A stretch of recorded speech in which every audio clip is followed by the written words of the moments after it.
Part 1. Ashes of a forgotten life. The wind over the Blightfront waste did not sing, it scraped.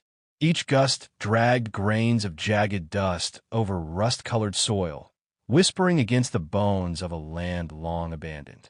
The sun was merciless here, glaring down on broken ruins and twisted metal relics of wars older than memory. No green broke the horizon. No sound of water softened the silence. This was the end of the world, or so they said. Kalen Veros stood at the edge of a weathered stone outpost, boots sinking into the gritty dust, and tried to comprehend the absurdity of his existence. Hours ago, or perhaps a lifetime ago, he had been someone else entirely. A man of steel and circuitry, born centuries ahead in another world. An engineer who could coax miracles from metal and fuel, who could build bridges across oceans and send ships into the sky.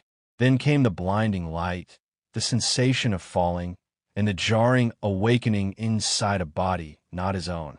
This body was weak, young, perhaps 18, but carried the echoes of nobility in the way it stood, even in rags.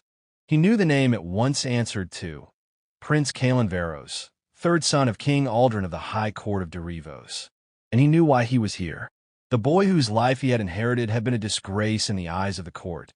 Impulsive, arrogant, wasteful, until a scandal too large to forgive had seen him stripped of title and sent into exile. Now Kalen was here, in a wasteland at the far edge of the kingdom, accompanied by the honor guard assigned to watch him. A weary general with too many scars to count, 2 soldiers who reeked of drink and disinterest, and a pale-eyed maid who moved like she'd long since abandoned hope. The king hadn't sent him protectors. He had sent him the unwanted, the broken, the men and women no one else wanted to deal with. They were gathered now in the courtyard, leaning on cracked spears and dented armor, their eyes filled with the dullness of those who have stopped expecting better days. "This is it," the general said, his voice as gravelly as the road they had taken. "Your land, your highness. 5 miles that way to the sea, 10 miles inland to the cliffs.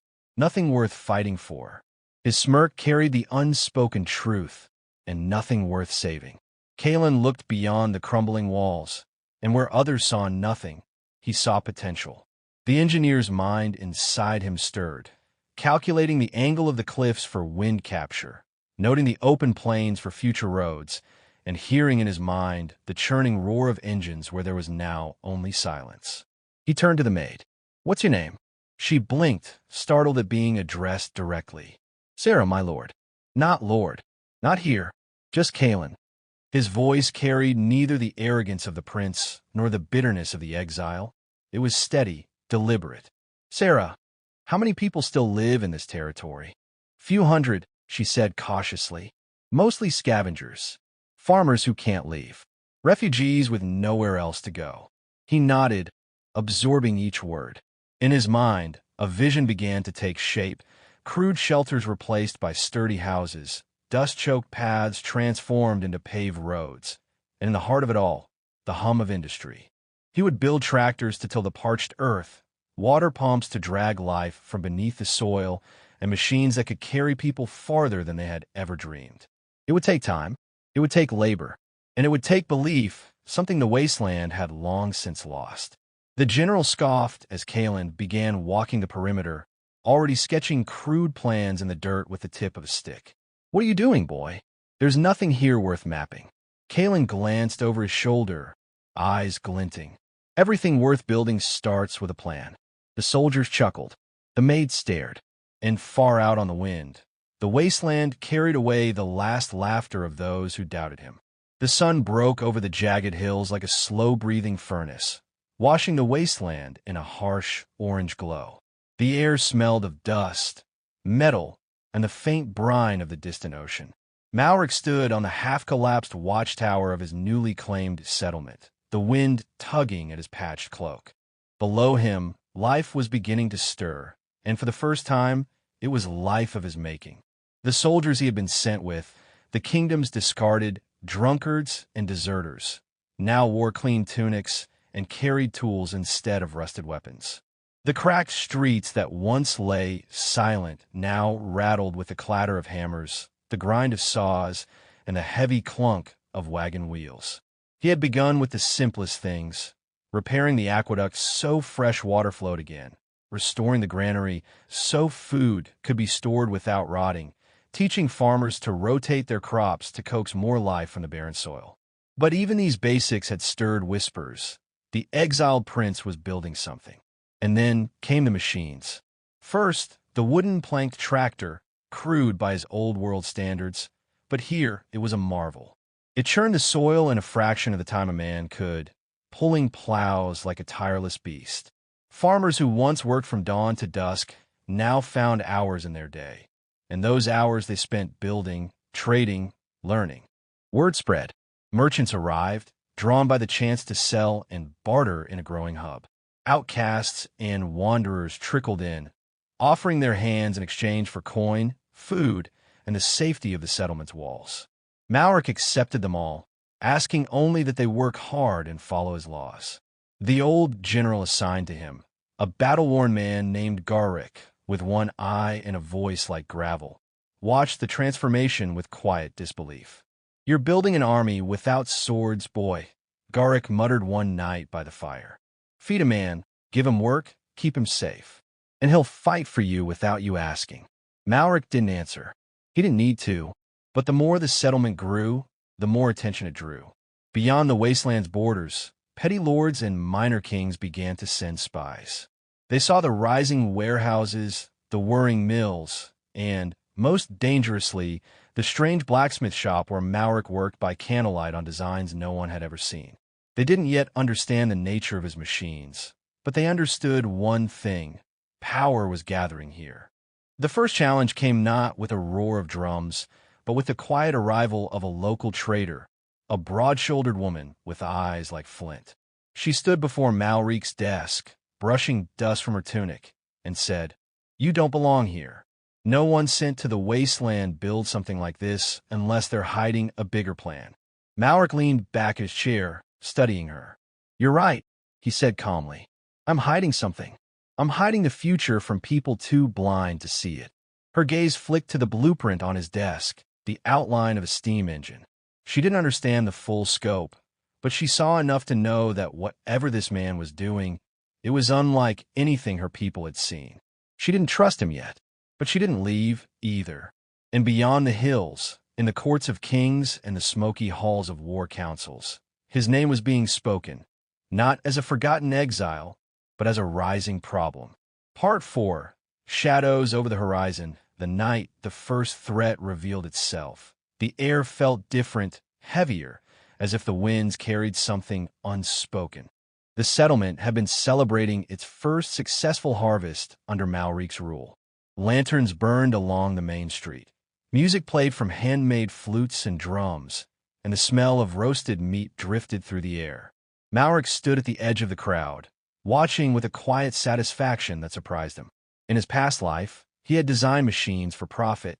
Here, he was building for survival, and the people were thriving because of it. He saw in their faces, not just gratitude, but belief. But belief draws eyes, and not all of them friendly. It was Garrick who approached first, his one good eye sharp even in the dim light. "We've got riders coming in from the north," the old general muttered. "Not traders.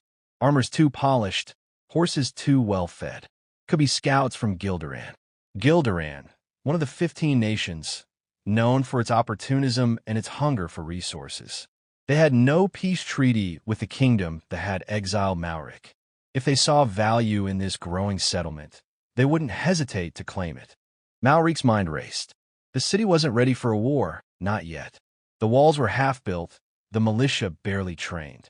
His greatest assets, the tractor, the water system, the mills, would be prizes for any invader. And yet, surrender was never an option. By morning, the scouts arrived. 3 riders, each clad in chain and leather dyed in Gilderan's deep crimson, entered the settlement's main road without asking permission.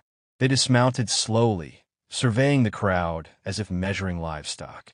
One of them, a thin man with a hawk's nose, stepped forward. "This land is wasted on you," he said without preamble. "Gilderan offers you protection. Swear allegiance, and we'll allow your poised to keep working. His eyes drifted toward the tractor, which was parked near the fields. Refuse, and our next visit will be less polite.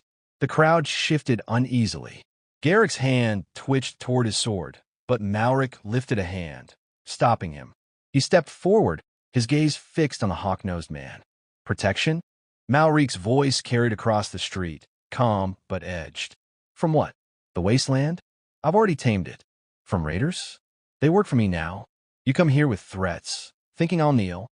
He took another step forward. Tell your lords this. I may be in exile, but I am still a prince. And I don't hand over what I build. The thin man's smirk faltered for the briefest moment before he turned away. They left without another word. But Malric knew this was not the end. It was the opening move. That night, he stood in his workshop, blueprints spread across the table. Not for another tractor, but for something larger. Stronger. Something that could defend his city from what was coming. The wasteland had given him a second life.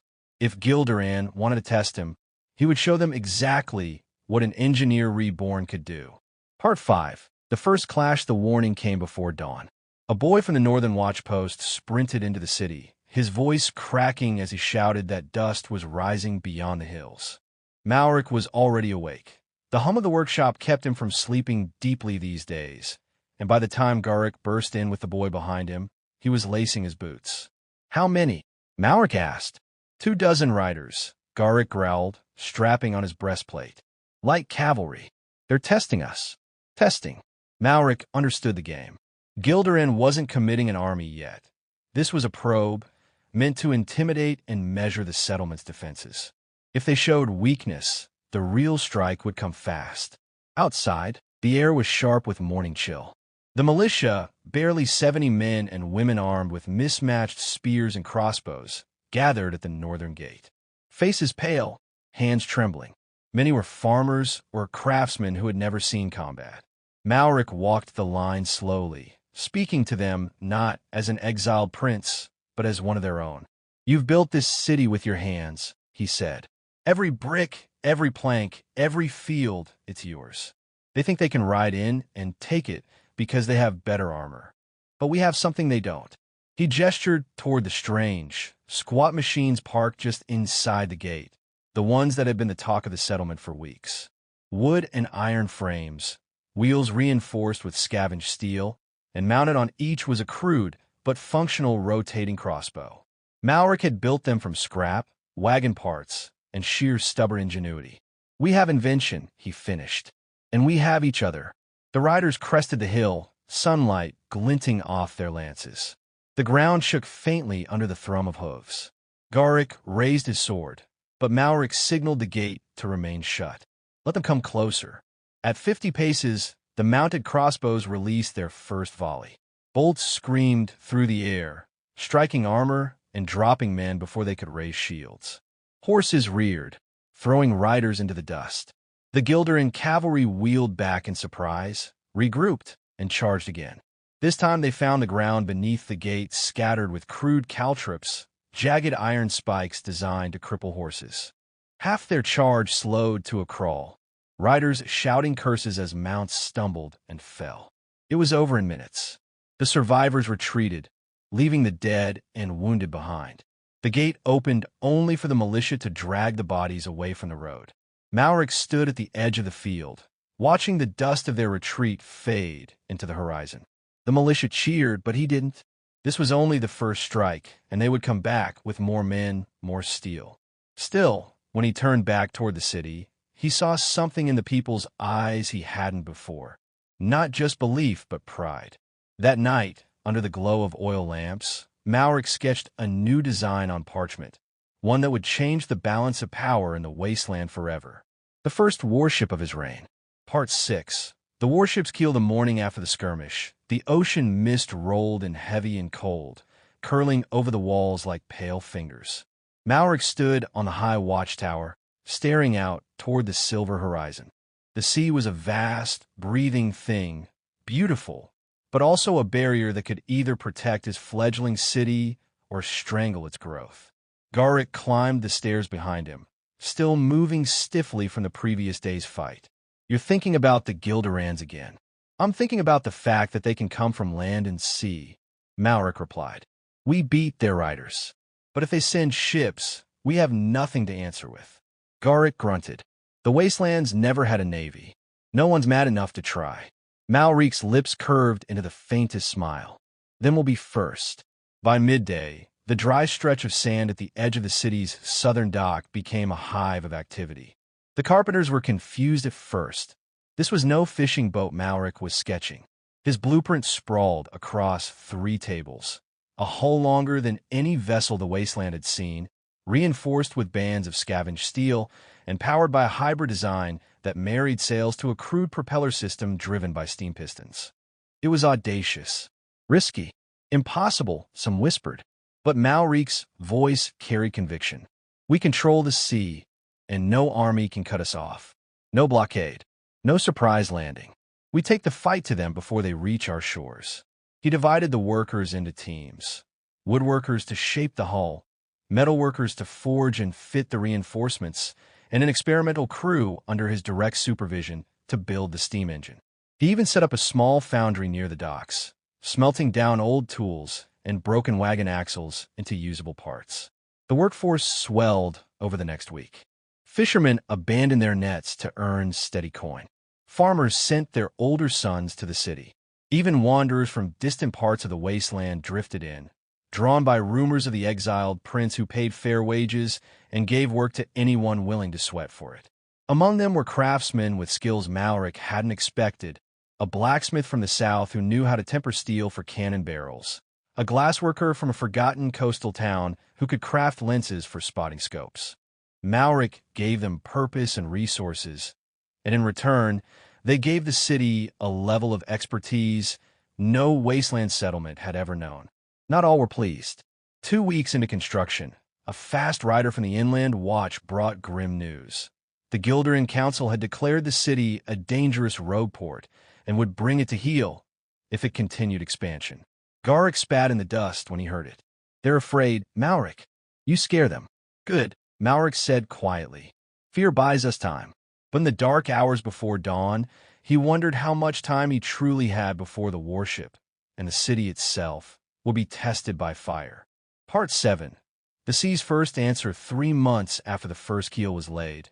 The southern docks had transformed into a forest of scaffolding, pulleys, and cranes fashioned from scavenged steel beams. The air smelled of salt and smoke, and the rhythmic clang of hammers rang from sunrise until the torches were lit at night. The warship, Vanguard, loomed like a sleeping beast. Its hull was plated in blackened steel where the waterline would strike, the bow carved into a sharp prow meant to cut through waves and enemy lines alike. 4 great masts rose from its deck, but they were paired with the heart of Malric's ambition. A steam propulsion system that hissed and growled even during test runs, promising a speed no sail alone could match. On the morning of its launch, the entire city gathered along the docks. Merchants left their stalls, blacksmiths paused their forges, children climbed barrels and crates for a better view. Garrick stood beside Malric, his weathered face unreadable as they both looked upon what they'd built. This, Garrick muttered, is the day the wasteland changes. Malric didn't smile. His eyes were fixed on the horizon. It's only the beginning. When the ship slid into the water, the cheer that erupted from the crowd was like nothing the wasteland had ever known. The Vanguard rode low but steady, its dark hull cutting a line of ripples through the bay. Cannon ports yawned like hungry mouths along its flanks, and a freshly raised banner, a silver gear over a black field, snapped in the ocean wind. Among the crowd was a woman who did not cheer. She stood apart, arms crossed, her gaze sharp and skeptical. Her name was Lyra Valen, a trader's daughter from the salt towns further up the coast. To her, anyone exiled here was the dregs of the kingdom, a stain unworthy of respect. She had come to sell dried fish and woven nets. But the sight of a warship being launched in the so-called City of Trash had unsettled her. It spoke of ambition and danger. Her father had always told her, men who build things like that don't plan to stay small. She caught Malric's eye only for a moment as he moved among the dock workers, thanking them by name, shaking hands like they were equals. The gesture was strange enough to make her linger. The following days saw the vanguard tested along the coastline, its speed and turning ability drawing stares from distant fishing boats. Meanwhile, more traders began arriving, curious about the port that was paying high for skilled labor. Workshops sprung up beside the docks. Carpenters, metal workers, even glassblowers now had permanent stalls. Maurik didn't just let the coin flow. He reinvested it. He ordered the construction of new granaries, imported seeds to improve harvests, and commissioned the design of a massive tractor to replace the backbreaking work in the nearby farmlands. His city was not just growing, it was accelerating. But on the 7th day after launch, a courier arrived from the Inland Watch with a message sealed in red wax. 3 Gildaran warships sighted, heading south. And this time they were not coming to talk. Part 8. The Vanguard's first trial of the wind carried the tang of salt and something sharper, the faint metallic scent of coming battle. The Vanguard cut through the waves like a predator, its black hull slicing the gray waters as Maurik stood at the helm, eyes locked on the northern horizon. There, like carrion birds wheeling over a kill, 3 Gildaran warships grew larger by the minute. Each was a towering beast of oak and iron. Their sails dyed the deep crimson of the Gildaran crest. Sunlight flashed off the rows of polished bronze cannon mouths lining their decks. The lead ship flew no flag of parley. They were here for blood. Beside Maurik, Garrick leaned on the railing, squinting into the glare. "They think we're still scavengers with a fishing fleet," he said, voice low. "They'll learn otherwise," Maurik replied, the words more promise than boast. Down on the lower deck, crew members readied the Vanguard's armaments. Steam hissed from the propulsion pipes, and the ship's new rotary cannons, a Maurik innovation, were cranked into position. The engineering teams had worked without sleep for days, and now their creation would be baptized in fire. In the cargo hold, Lyra Valen braced herself against the wall as the deck rolled beneath her. She hadn't planned to be on this ship. A last-minute trade deal with one of Maurik's dock captains had turned into a you'll-get-home-faster-this-way offer. Now, trapped aboard, she was furious and uneasy. Above, the lookout's cry cut through the tension. "Enemy in range." Maurik gave the order. "Engage steam drives, full speed. Starboard batteries, prepare to fire on my mark." The Vanguard surged forward, leaving a froth of white water in its wake. The sudden acceleration caught the Gildaran ships off guard, and before they could adjust their formation, the Vanguard had closed the gap. The first exchange was thunder and smoke. Cannonballs screamed across the water, splintering the Vanguard's railing and sending shards of wood whistling past Maurik's face. In response, the rotary cannons roared, peppering the lead Gildaran ship's deck with a hail of shrapnel that tore through its crew. Lyra, clutching a support beam below, heard the screams, not of fear, but of determination from the wasteland-born sailors above. It unsettled her. These weren't broken exiles fighting for scraps. They fought like people who believed in something. The battle raged for nearly an hour, the Vanguard darting between the slower Gildaran ships, hammering them with quick strikes before slipping away like smoke.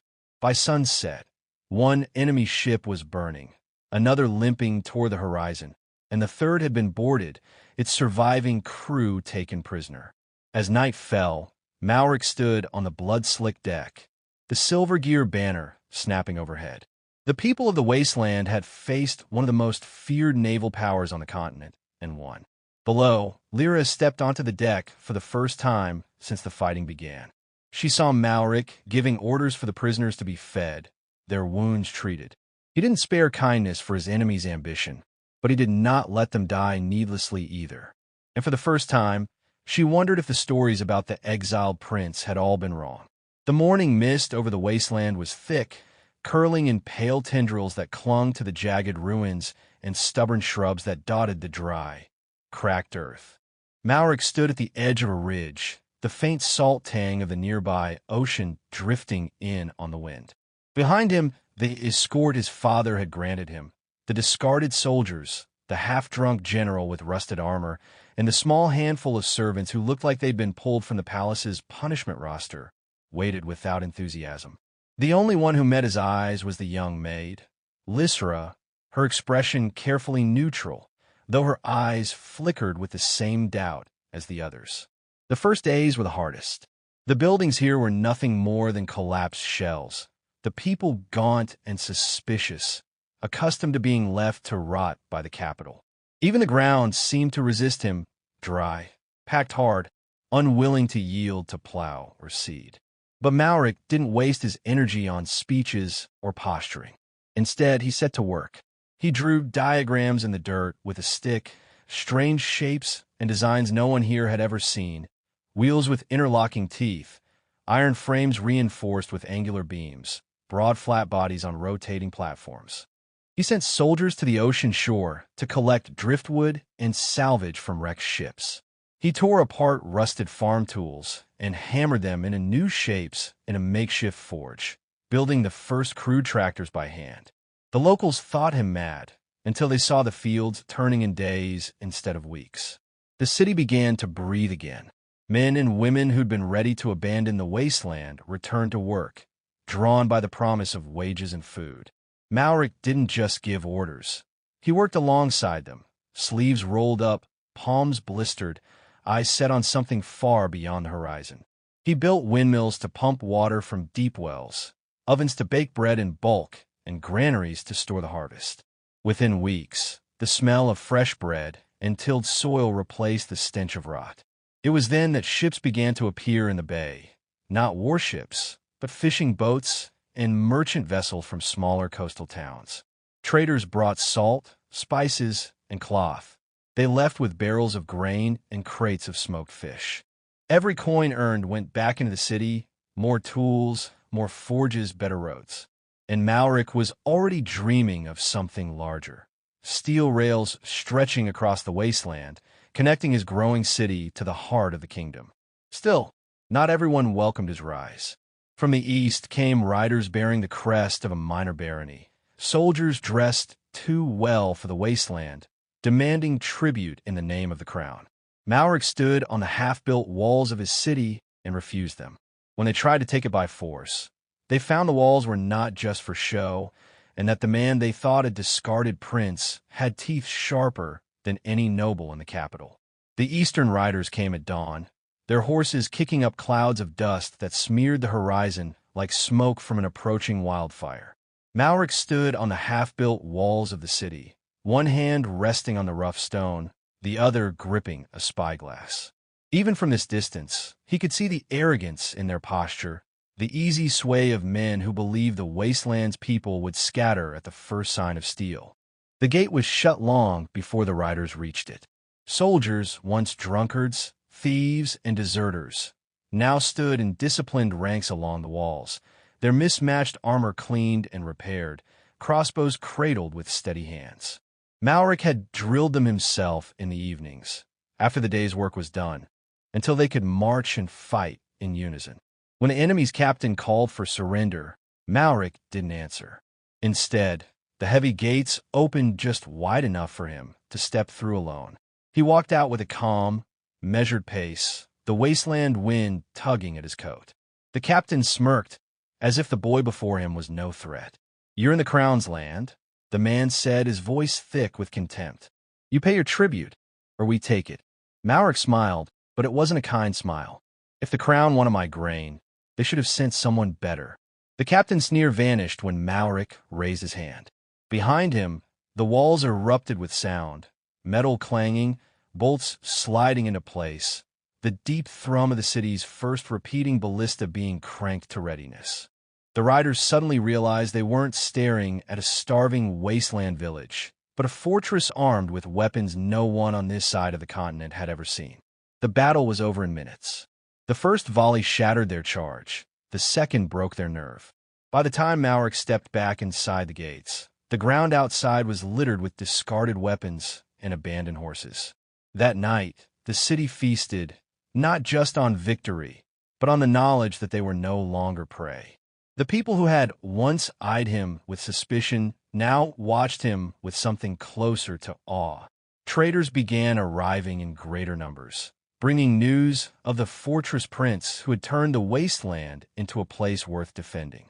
And yet, As Maurik stood on the highest point of the wall, gazing toward the ocean, he knew this was only the first ripple. Somewhere beyond those waters, other nations would soon hear of him, and not all would come to trade. The next morning, the clang of hammers and the hiss of steam echoed across the wasteland city. Maurik stood beside a massive steel frame laid across a trench of freshly leveled earth, his first rail line. It wasn't elegant yet, just a pair of parallel beams set into wooden ties, but it represented something far greater: speed, connection, and reach. His workforce was a patchwork of outcasts, former bandits now paid builders, farmers learning to weld, scavengers turned mechanics. He had given them not just wages, but purpose. Each one knew their role in the city's growth, from the blacksmiths shaping bolts to the carpenters assembling freight crates. By noon, the first steam engine hissed to life. The sound was alien here. Children clutched their mothers. Merchants stepped back in awe. The black iron beast wheezed, then lurched forward, dragging its empty flatbed car toward the city's main storehouse. It was slow, but Maurik knew this was only the beginning. Beyond the rail, workshops churned. Tractors for plowing the stubborn wasteland soil, windmills to pump clean water, looms for weaving strong cloth. Food stalls multiplied along the streets, their owners flush with coin from the swelling population. People came from faraway villages, risking bandits and the long desert road, because they had heard of a place where wages were paid in silver, not promises. Not everyone came with good intentions. Diplomatic envoys for neighboring nations arrived under the pretense of trade, their eyes lingering too long on the growing stockpiles of grain, steel, and coal. Maurik greeted them with courtesy, but the general at his side, the grizzled Varincade, made certain they saw the riflemen patrolling the walls. That evening, Maurik walked the market incognito, speaking to shopkeepers, listening to laborers, and taking mental notes on what they needed next. In a quiet corner, a voice caught his attention, a woman's, sharp but steady, bargaining for lumber at half the offered price. She was local, her clothes plain, her hands calloused from work.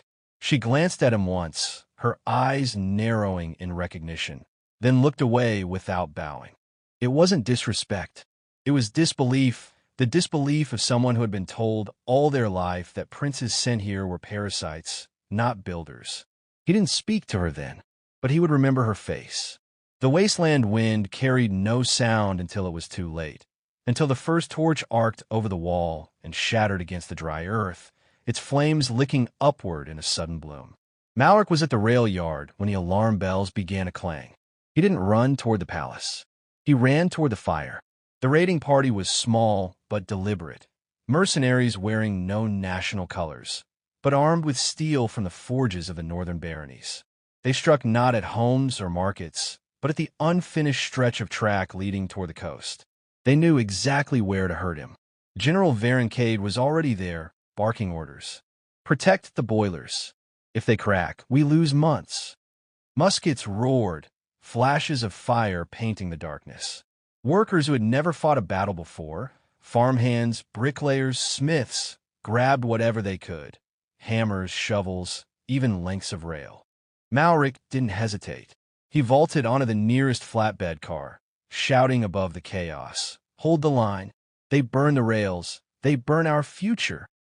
His voice carried not the refined cadence of a court prince, but the raw command of a man who had bled beside them in the dust. One mercenary broke through the defense, sprinting with a jar of oil toward the main locomotive. Maurik met him halfway, the iron head of a wrench slamming into the man's forearm, sending the jar shattering. The smell of oil mixed with blood. It was over in less than an hour, the attackers driven off into the dark. But 3 rail cars were scorched, a dozen barrels of coal stolen, and 2 men lay dead. The sight of their still bodies, lit by the glow of the fires, was the first time in this new life Maurik felt a deep, personal hatred, not for abstract politics, but for those who would kill what he was building. The next morning, he stood before the gathered townsfolk. His voice was calm, but every word landed like a hammer. They came for our work.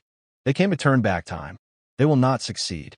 From this day forward, Every able man and woman who calls this place home will have a place in its defense. I will arm you, train you, and feed you. And when they return, because we will be ready." Cade met his gaze afterward. "That speech just turned laborers into soldiers, Highness." Malric's reply was flat. "Good. We'll need them." The first weeks of militia training were chaos wrapped in dust. Malric had no illusions. These were not born warriors. They were potters, carpenters, bakers, shepherds, and dockhands. But he also knew that discipline could be taught, and that courage, once lit, could burn hotter than fear.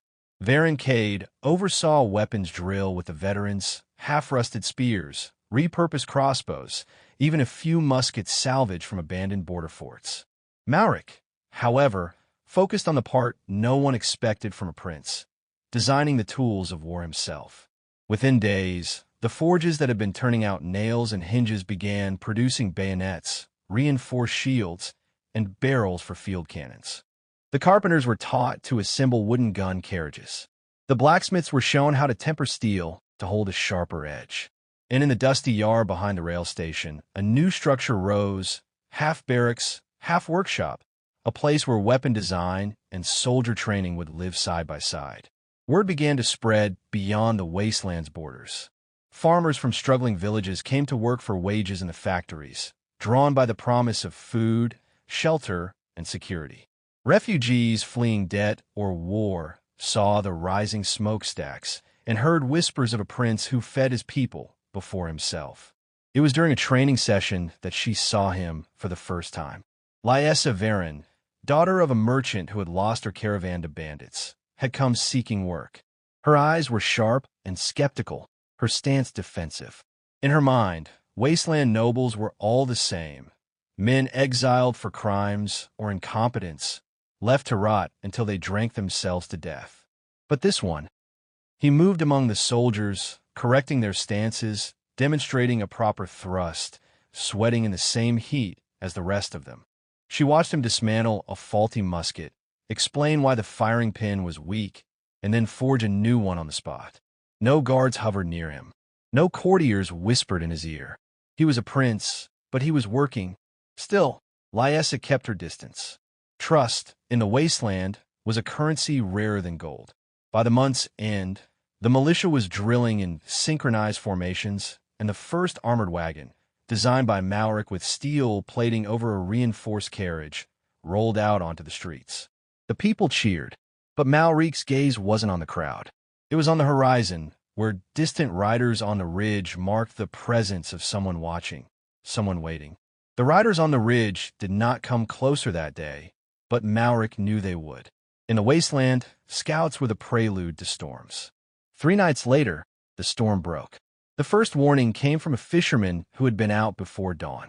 He saw sails on the horizon, 3 warships, heavy-built and flying the crimson banners of the Carveth Dominion, a coastal nation known for its opportunistic raids. Their king had no interest in conquest here, only in seizing resources and testing the defenses of a growing power. By noon, the Carveth ships had anchored in the bay near Malric's territory. Rowboats spilled into the waves, carrying armored marines with polished cutlasses and iron-banded shields. Malric's militia gathered in the fortified docks, their formation tight, but their faces tense. It was the first time many of them had seen a professional army up close. "Hold," Malric ordered, standing at the front in his reinforced breastplate. "They expect fear. We'll give them steel." Cade barked orders, positioning the artillery, 2 newly cast swivel cannons mounted on the pier. The armored wagon rolled up beside them, its steel-plated sides gleaming. Behind the lines, carpenters and dockworkers hurried to erect barricades from barrels, crates, and chains. The Carveth captain stepped forward, a sneer on his weathered face. "This port belongs to the Dominion now," he called. "Your prince may keep his title, but his land and his ships are ours. Surrender, and we'll spare your lives."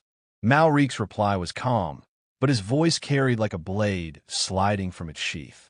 "You sail into my harbor, threaten my people, and think you'll leave with your boots dry." He pointed toward the armored wagon. "Fire." The first swivel cannon boomed, sending a spray of splinters through the Carveth line. The armored wagons mounted repeater, an invention Maurik had pushed through in secret, spat a hail of bolts, forcing the Marines to dive for cover. The docks erupted into chaos. Militia with crossbows rained fire from the rooftops. Dockworkers armed with spears pushed back against boarding attempts. Maurik himself waded into the fray, cutting through an enemy officer's guard with ruthless precision.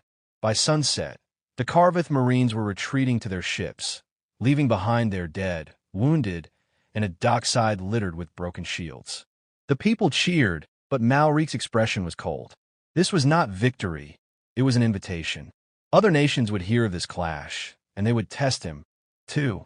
From the crowd, Lyessa watched him, mud-streaked, armor-dented, giving orders for repairs before tending to his own wounds. Her suspicion wavered, replaced with the uneasy seed of belief. The morning after the battle, the harbor still smelled of salt, smoke, and oil. Broken masts drifted in the shallows, seagulls circled lazily over the wreckage, and the dock planks were stained a deep crimson. Maurik walked the length of the pier with Varincade at his side, inspecting every inch of the damage. Workers were already hauling timber from the lumber yards, the rhythmic clatter of hammers ringing against the cries of dock foremen. "We held them," Varin said, kicking a splintered plank into the water. Maurik didn't look at him. "We survived them. That's not the same thing." That night, Maurik called the first council of the wasteland in the newly refurbished city hall. Inside the grand but still unfinished chamber sat not nobles, but the heads of the blacksmith's guild, the fishing crews, the carpenters, the farmers, and a handful of trusted militia captains. At the far end of the table sat Lyessa, watching quietly. Maurik laid out his vision plainly. No poetic flourishes, no courtly speeches. If we're to survive what's coming, we must outpace every nation within reach of our borders. That means factories. That means rail lines. That means ships that can cross oceans and guns that can punch through iron hulls. We will not wait for the next enemy to find us. We'll be ready before they arrive. Plans rolled out across the table. Schematics for a foundry powered by a new water wheel design. Blueprints for a coastal shipyard large enough to assemble warships twice the size of Carveth's, and the early sketches of something unheard of on this planet, a steam locomotive. Some in the council stared in confusion, others in awe. Lyessa's eyes narrowed, realizing these were not just defensive measures. They were the bones of an empire in the making. Within weeks, the city became a frenzy of labor. Foreign merchants, hearing of the prince who was paying high wages for skilled work, began arriving with tools, materials, and strange ores from undiscovered lands. The harbor swelled with activity, the clang of steel echoing into the night. But prosperity brought eyes. By the time the first length of rail was laid, emissaries from neighboring nations had begun to arrive, some offering trade, others bearing gifts meant to mask their quiet reconnaissance. Maurik played the diplomat well in public, but behind closed doors he prepared the other half of his plan, expanding the militia into a disciplined standing army, drilling them in formations unseen in this world. And while his enemies sent smiles and treaties, their spies whispered of something dangerous rising in the wasteland, something that would not remain there forever. The diplomatic envoy arrived at midday, escorted by only 4 guards, but carrying themselves with the confidence of someone who believed the wasteland was still beneath notice. Their silken robes and gilded carriage stood out harshly against the soot-stained skyline of Maurik's city, where smokestacks pumped steady plumes into the sky, and the streets bustled with the rhythmic labor of progress. The envoy, Lord Ravian of the southern nation of Talvrek, offered an elegant bow as he was led into the council chamber. His words were polished, but his eyes scanned the room like a hawk measuring prey. "Your Highness," Ravian began, "Talvrek admires your ambition. The wasteland has long been a place where hope goes to die, yet here it thrives. My king wishes to offer a pact, mutual benefit, trade without tariffs, perhaps even a joint harbor expansion." Maurik knew well the bait of such offers. Trade without tariffs would flood his markets with Talvrek's goods, crippling the young industries he'd just begun to build. In a joint, harbor expansion was nothing but an invitation for them to plant their flag on his shores. He leaned forward slightly, resting both hands on the table. Talvrek has always been generous. But I wonder, does your king offer this out of friendship or out of concern for what he sees rising here? The room fell quiet. The envoy's lips curled into a faint smile. Concern, perhaps, is too strong a word. Curiosity, certainly. And a desire to avoid misunderstandings before they become conflicts. Behind Malric, Varon Cade shifted his stance, the scrape of his boots deliberate, a reminder that this was not a court filled with docile nobles, but a fortress brimming with soldiers who owed their loyalty to this prince alone. Malric broke the tension with a slow nod. Tell your king that I value peace as much as he does. But if Talvrek wishes to do business here, they will do so by my rules. The wasteland is no longer a place to exploit, it is a nation in the making. As Ravian left, Lyessa lingered by the doorway. He'll be back, she murmured. And next time, he won't come with empty hands. Or empty threats. Malric turned toward the window, watching the cranes swing steel beams into place at the shipyard. Good, he said. I'd hate to build all of this just to have no one worth defending it from. The next morning in the wasteland was a strange symphony of hammers, saws, and shouted orders, a sound that had never existed here before Malric's arrival. The soldiers assigned to him, once lazy and half-drunk on duty, now found themselves hauling timbers, mixing stone mortar, and even learning to operate crude, lifting rigs the prince had designed from memory. General Varon Cade, his grizzled commander, leaned on the haft of his spear, watching the transformation with a furrowed brow. You know, Your Highness, he muttered, when they told me I'd be leading the worst soldiers in the kingdom to guard an exiled prince, I didn't think we'd be building anything other than your grave. Malric smirked, brushing sawdust from his sleeves. And now, I'm wondering if we're building the foundation of something bigger than the king's court is ready for. That foundation was already taking shape. The crude palisade that had barely stood against raiders was being replaced with layered stone walls, reinforced with new metal braces from a makeshift forge Malric had ordered built. Outside the walls, teams of wastelanders, men and women who had once scraped by in dirt-floored huts, now worked under his direction, clearing land for farms, repairing roads, and learning the strange, wheeled contraption he called a tractor. At first, they laughed at it.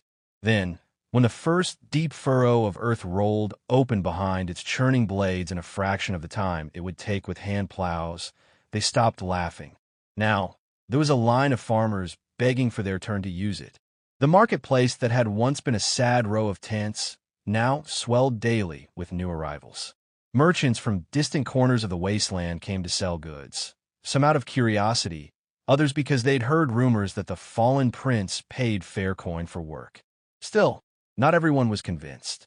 Lyessa Morvain, the dark-haired huntress from the northern flats, stood at the edge of the market with arms crossed. To her, everyone exiled to the wasteland was a criminal, a coward, or a useless noble too soft to survive. But as she watched Malric walking among the people, not riding in a carriage, not surrounded by guards, but speaking to them directly, shaking their hands, promising them work, her suspicion began to shift into something else. Late one evening, she followed him into the workshops, hiding in the shadows as he spoke with Harl Ventrick, the blacksmith. I'm telling you, Harl, if we can get that propeller system right, we'll have a ship that can cross the river in minutes, not hours. We could trade faster than anyone out here, Malric said, crouched over a table littered with sketches and gears. You're talking about a watercraft like nothing I've seen, Harl replied. And I've seen plenty. It's just the beginning, Malric murmured, almost to himself. Airplanes, steel-hulled warships, trucks to carry goods across the wasteland. We can make this place unrecognizable in 5 years. Lyessa stepped back into the shadows before they could notice her, her mind swirling. He wasn't just trying to survive. He was planning to change everything. But change had a price. 2 days later, a dust plume rose on the western horizon. Scouts rushed to the gates with news. A band of mercenaries from the Talvrek Confederacy, hired by Baron the Rick Vale, were marching toward the city. Their orders were simple: remind the exiled prince of his place. Malric stood on the half-built battlements, the wind tugging at his cloak, watching their approach. Behind him, the people he had given work, food, and hope to gathered, fear written across their faces. He turned to General Cade. Rally the militia.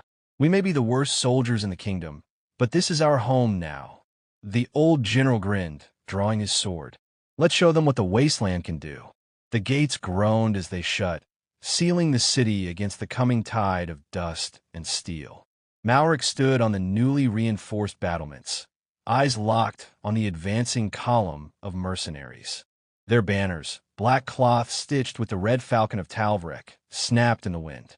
The sun burned low on the horizon, turning the wasteland gold, but all anyone could feel was the heat of an oncoming storm. General Varen Cade barked orders, moving men into position. The soldiers Malric had inherited were no longer the ragged, half-trained outcasts they once were.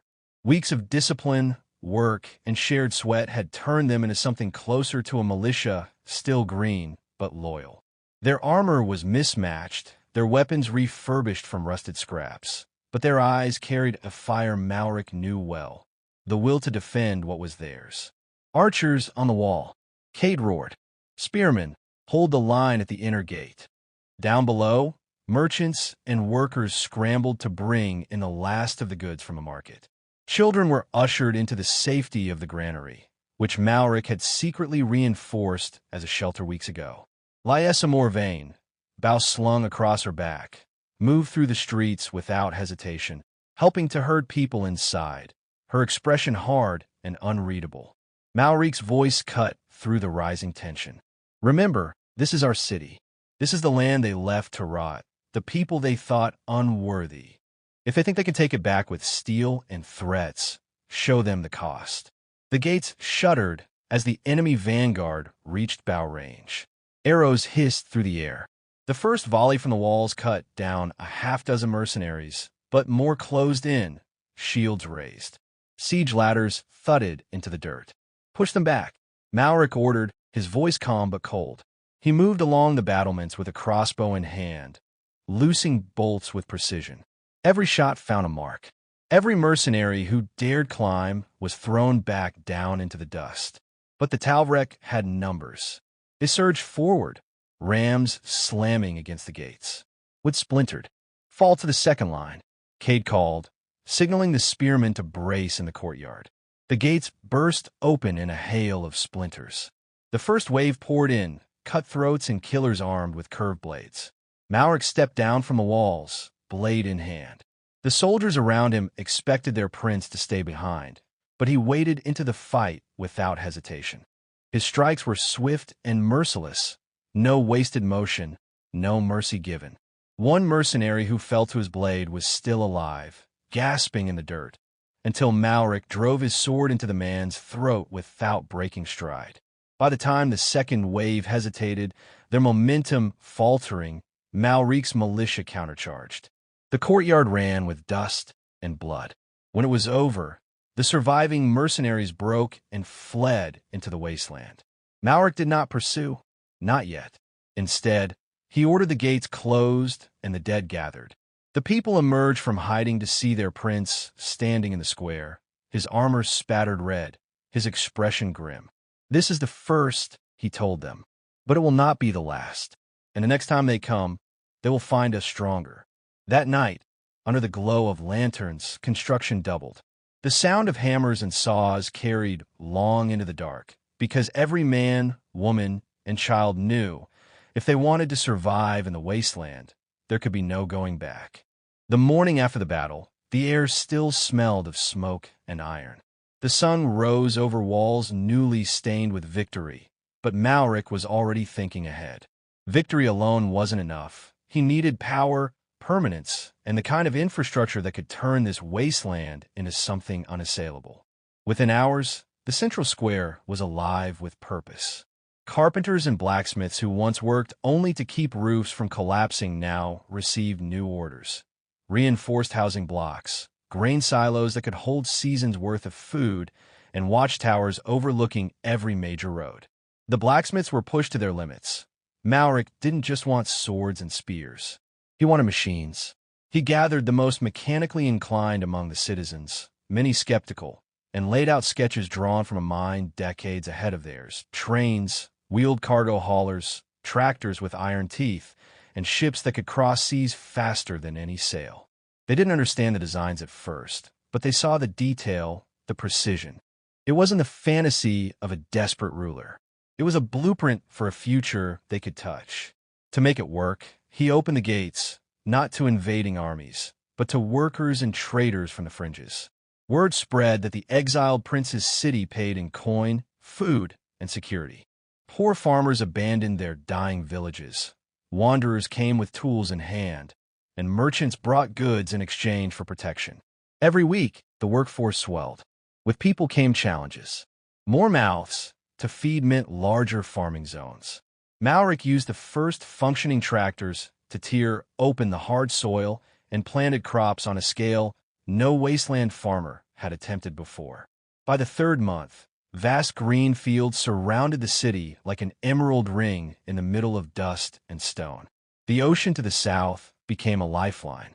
Malric commissioned fishing vessels and began planning his first true warship, not for conquest, but to guard the coast against raiders. He sketched out steam-driven engines, explaining to his engineers how they could move without relying on the wind. And then came the political shift. Nearby barons, once indifferent to the waste city, began sending diplomats. Some offered trade, curious about the sudden prosperity.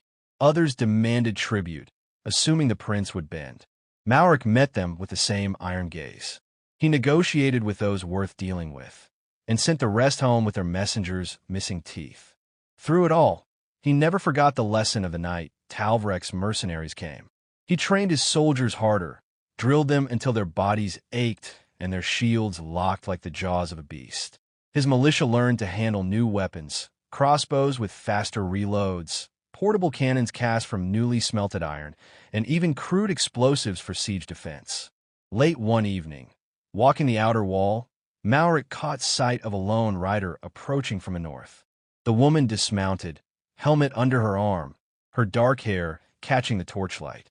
Lyessa Morvain, the local hunter who had once dismissed him, had returned, not with suspicion, but with curiosity. She had seen the city grow, heard of the battles fought and won, and wanted to see for herself if the man at its center was truly building a new world, or just preparing for the next war. The wasteland was changing, and so was she. Lyessa's arrival marked the start of something Malric hadn't expected, an undercurrent of interest from the people who had once wanted nothing to do with him. Her reports as a hunter carried weight in the scattered villages of the wasteland, and soon, more skilled individuals began arriving. Some came for work. Others came to test the truth of the rumors about the exiled prince's city. Malric wasted no time. He knew that his growing workforce needed more than just jobs. They needed to believe this city was theirs. He established guilds, a builder's guild to oversee housing and infrastructure, a founder's guild for blacksmiths and machinists, and a farmer's guild to organize crop rotations and irrigation projects. Each guild elected its own representatives, but all reported directly to his council. The council itself began to take shape.